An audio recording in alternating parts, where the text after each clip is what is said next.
Okay, so moving forward in our markets, we are all looking for ways to make sure that buyer's agent commission gets protected. Now, what I have behind us here is a scenario breaking down a couple different options moving forward, where here we're gonna be looking at the seller offering a 2% commission to the buyer's agent, and what do we do to get that additional 1% over to the buyer's agent. So column number one here, this is just a typical what we've always seen in the markets over the past several years, and what that looks like, just our standard breakdown. So we're looking at a $400,000 purchase, 20% down, so loan's gonna be for $320,000, 6.99 interest rate, 7.189 APR, doing a 30-year fixed rate mortgage.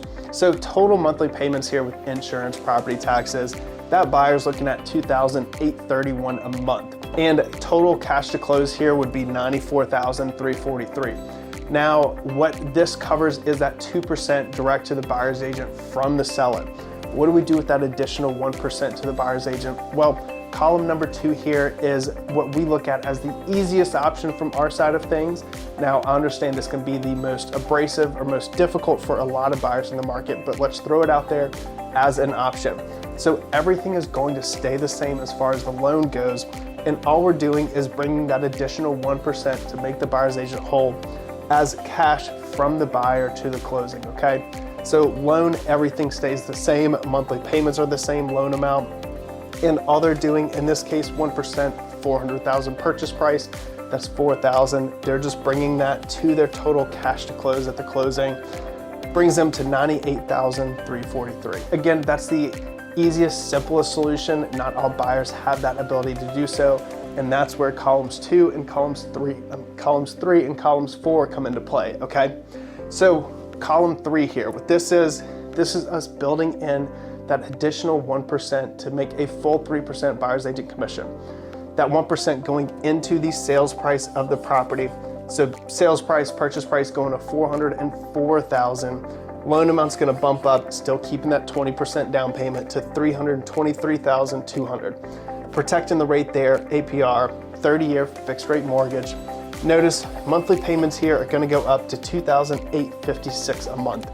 That is only $25 a month different than the original sales price on the house.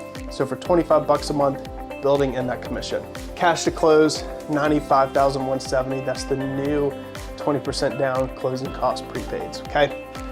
Now, so that's building in that additional 1%.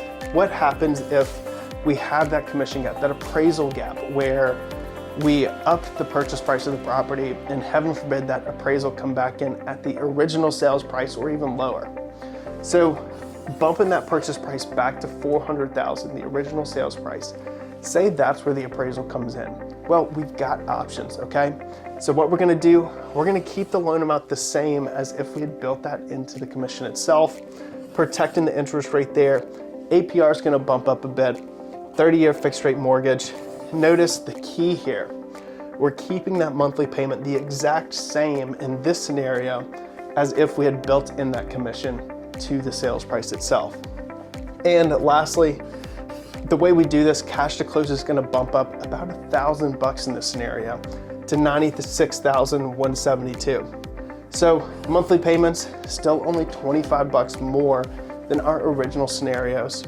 And we're getting that full 3%, whether it's built in up front or appraisal comes in low, we've still got options to get that done with the monthly payment, $25 more, and cash to close at $96,000 instead of $98,000, okay? So one way for us to, or several ways for us to build in, make sure that that buyer's agent gets fully represented with that full 3% commission.